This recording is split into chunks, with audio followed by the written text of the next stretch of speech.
Yorkshire Centre for Wellbeing.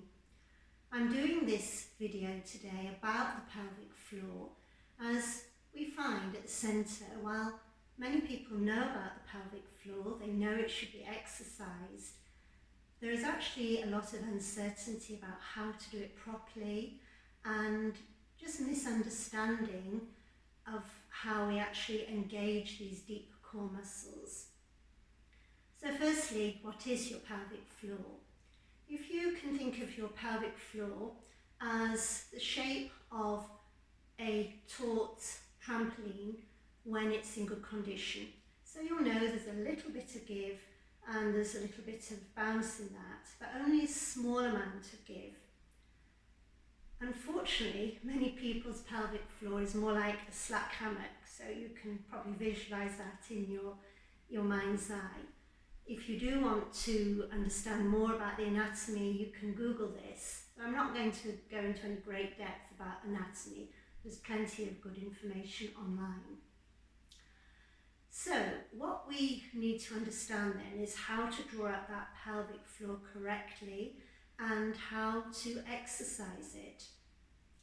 What we find when people first arrive at class, especially if they've got issues with the pelvic floor, there may be quite a lot of embarrassment and just general sense of not really wanting to talk publicly about this. But it's nothing to be ashamed of, nothing to be embarrassed about, because we all have a pelvic floor, men and women alike, and the pelvic floor is essential. So if you think of that taut trampoline, it supports all the internal organs of your body, and you can think of it as the foundation of your house. So clearly, if your foundation is weak, all the internal organs, the whole posture, the whole body is not getting its strong support. And of course in men, you have 2 openings, and ladies we have 3. But the way we exercise the pelvic floor is exactly the same for men and women. And when might we have issues with the pelvic floor? Well, clearly for ladies, this will be at times of hormonal change, and of course pregnancy, postnatal is a time when many women experience problems. It's actually really common. Also for women, when we go through any sort of hormonal change, so a time when you may start to experience pelvic floor issues is when you go through the menopause, ladies, and that's often quite a big increase of issues because our hormones are changing, and then we may find we were okay when we were younger, but we're certainly not as we get older.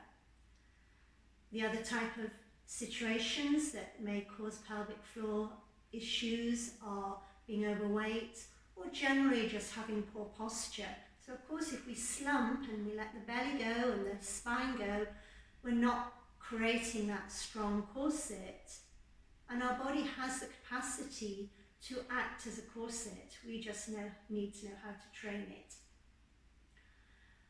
So we need to understand, therefore, that there are 2 types of pelvic floor muscles. We have what we call your slow twitch muscle fibres, and when we come to do these exercises, you may notice it's also referred to as the long squeeze. These are our endurance muscles. These are the ones that enable us to hold on if we need to go to the bathroom so we don't wet ourselves. So we'll have a think about those first. The first thing to do then is to actually find where those muscles are.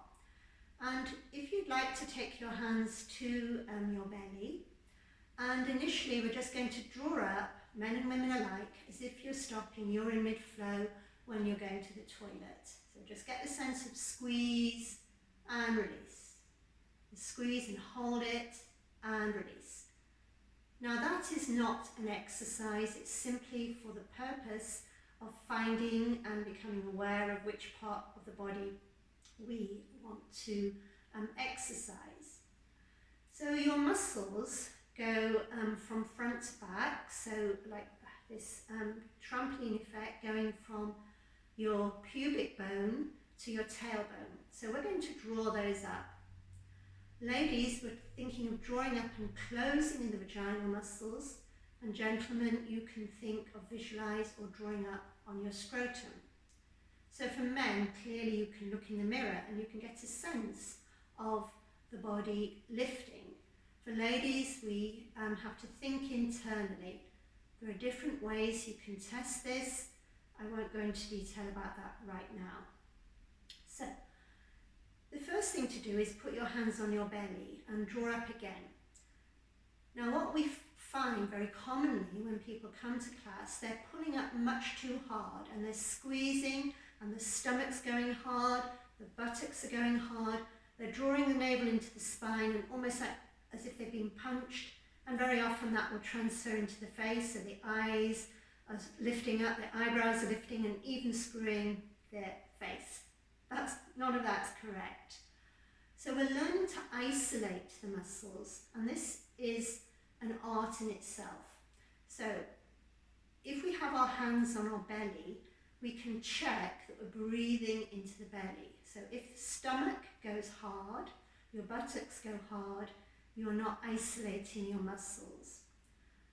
So just for a few moments, just get the sense of lifting and releasing.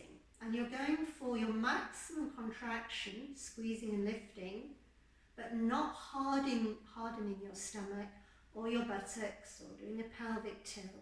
Shoulders back and down and in a nice relaxed fashion. So just check in. If you are a beginner, please lie on your back because you're not working against gravity, and to practice against gravity initially, especially if you have a weak pelvic floor, this will be very difficult. So we'd recommend lying on your back, knees bent, for at least 6 weeks. So let's actually try some of these slow twitch muscle exercises now. So we're going to breathe in, exhale, release, and draw up on your pelvic floor. So squeezing from front to back, and in your head you can start counting. So we squeeze 1, 2, 3, 4, 5, 6, 7, 8, 9, 10. And try and come down in steps.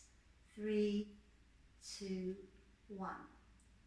Now counting to 10 and holding that for 10 is difficult and challenging, and it's almost certainly the case that you won't be able to hold for 10 initially. So we're going to have another go, and you're going to find at which number you still feel you're drawing in and up, your stomach is breathing, you're relaxed everywhere else. So let's have another go. So take an inhale, exhale, release, and squeeze and lift. 1, 2, squeeze again at 3, 4, 5, squeeze at 6, 7, 8, 9, squeeze, 10, release in steps if you can. Now keep practicing while I'm talking and see what number you think you can get to without feeling that you've completely lost it. If you're very new to this, you're just going to have to think and visualize it, because initially you may not get any sense of feedback from your internal muscles. So just remember, you're squeezing and lifting and trying to come down in steps. So the reason we lift again at number 3, and then at 6, and then number 9, it's not that we're trying to get any higher than number 3, it's just that the pelvic floor cannot stay maximum lifted for more than about 3 seconds. So if you are getting past 3, and maybe you've got to 6, you squeeze and lift, and it's just you're trying to maintain where you first started. And if you've got as far as 9, again, you're just pulling up again. So again, just practicing this, finding the number that you can do. So if, for instance, you're only reaching 3 or 4, and you feel you've lost it, for your first week, you would just go up to, let's say it's 4. and you practice that for 1 week. Week 2, you could add 1 more count, so you try to go to 5. And this, of course, may take a few weeks. And even when you've been practicing maybe 6 or 7 weeks, and you'd hope maybe you were getting to 7 or 8 or so, you may find you get to something like 7 or 8 and you can't go anymore. Now that's okay, but what it means is that you need to do your exercises more than 3 times a day. So the advice for slow and fast twitch muscle fibers, which we'll come on to in a minute, is that you aim to do 30 of these repetitions every day of your life. The same advice for men and women. So we normally advise that we don't try and do them all in 30 all at once, because unless you have an incredible pelvic floor, you will not be able to do 30. So the advice we give is aim to do them in 3 groups of 10. Or maybe you're doing 7 or 8, that would need to be 4 groups of 7 and 8 to come to that number of 30. So we'll have 1 more practice, so you're really hopefully getting a sense of it now. So we breathe in, we exhale, and we squeeze and lift. 1, 2, squeeze. 4, 5, squeeze. 7, 8, squeeze. 10, and see if you can come down in steps. Again, maybe you won't manage that at all, but don't worry too much about it. Like everything, these muscles need some training. Another good way to think about this is to think of your pelvic floor as an elevator or a lift, and you've got 10 floors. So you're aiming to come to the 10th floor. On the way down, it would be very unusual if you could come down in more than 2 or 3 steps. So practice is the key, daily practice. And in fact, your pelvic floor muscles take some time to get strong. We normally say it's about 6 weeks before you will start to feel any real change or any real difference. And 5 to 6 months before you are strong, and that's with your daily practice. So we'll leave the slow twitch muscle fibers there, your endurance muscle fibers, and we'll move on to your fast twitch. So as the name implies, we do this quickly, and these are actually easier to do. So you're going for maximum contraction. If you look at my hand, you're squeezing on 1 second and releasing on 1 second. Squeeze, release. Squeeze, let go. Squeeze and fully come down. So if you need more than 1 second to come down, that's fine. Squeeze, release. Again, I would advise you putting your hand on your belly. Now you may feel a slight twitch at your navel, a slight tightening in your buttocks, your back passage. That's okay. All the muscles, of course, are interlinked, so we can't avoid some engagement of the other muscles. The key is to check that you're breathing and that your belly is moving up and down.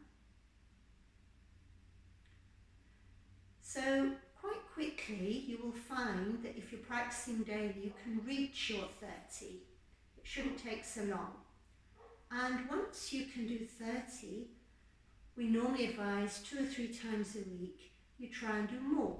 So with a strong pelvic floor, you may find you get to quite high numbers, 60 or even 70.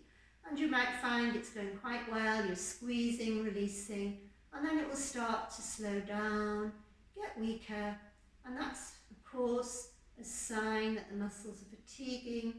So once you feel you're fatiguing, you can stop there. So to recap then, we aim to do 30 slow and 30 fast every day of our lives. Now, the good thing about the slow, once you can do your 10 quite well and you can do your 30 well, and you're not experiencing any issues, any pelvic floor, any back pain or poor posture, you can cut back on your slow twitch to maintenance, and maintenance is 10 a day. So just 10 at every day of your life, regardless. And we're going to think about those in another way now. So, in a Pilates class, for instance, if you're squeezing and lifting to your maximum contraction, there is no way that you can maintain that.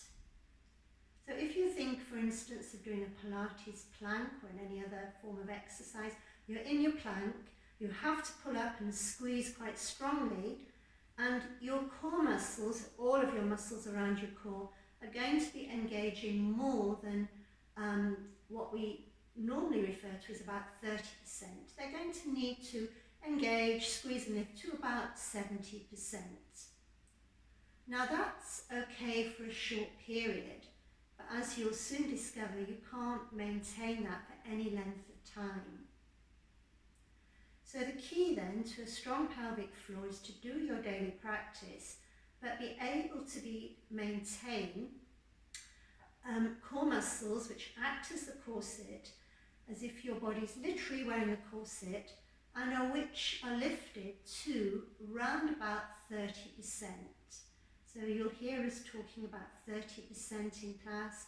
Drop your pelvic floor, navel to spine, and hold that for about 30% of your full contraction.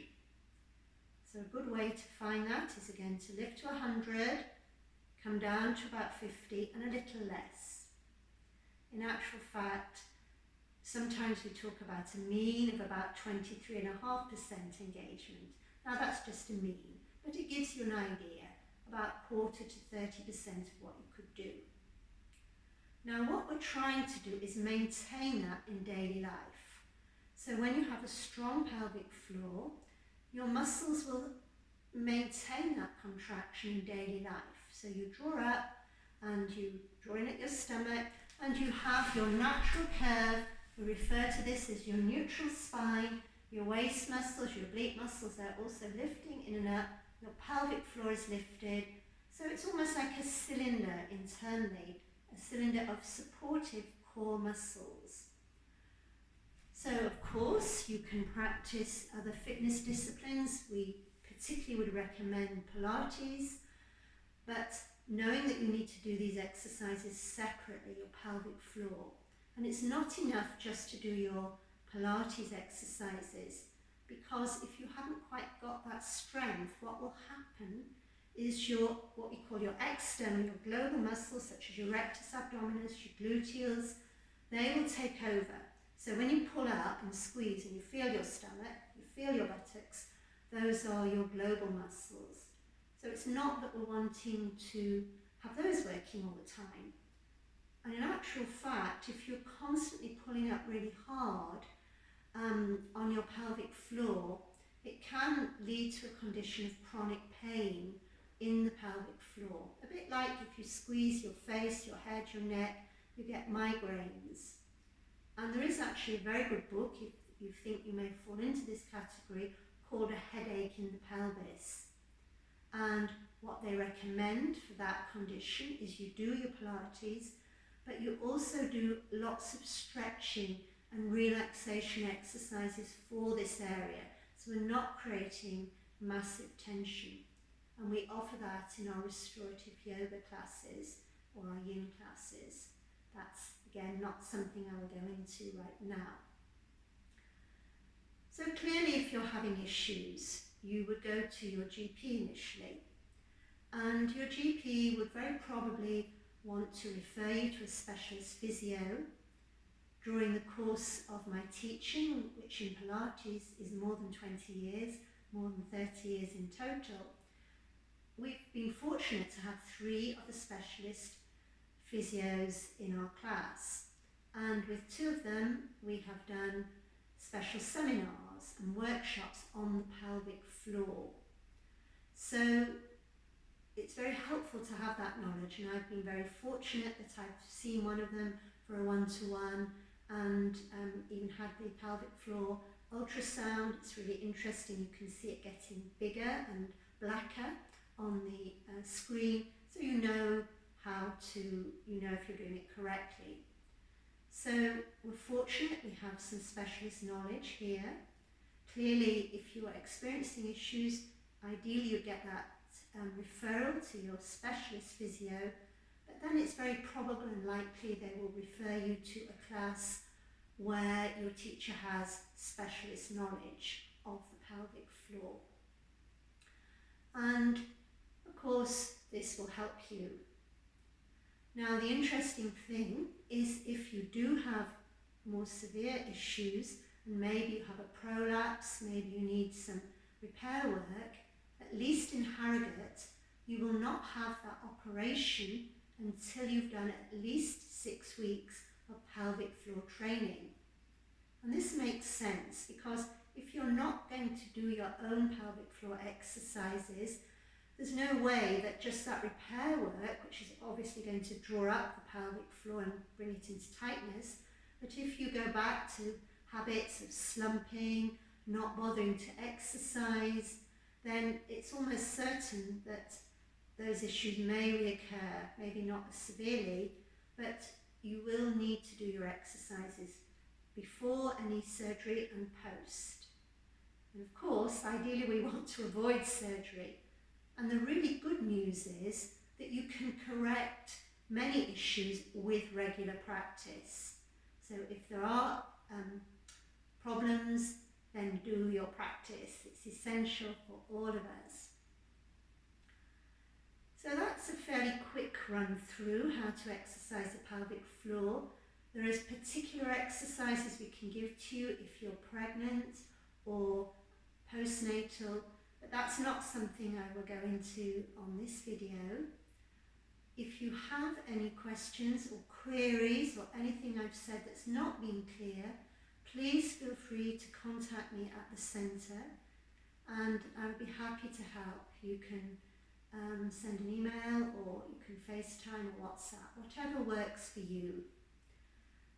In the meantime, until you get the hang of this practice, you may want to practice at least the part that I'm explaining about how to do the exercises with the video so it becomes ingrained in your head.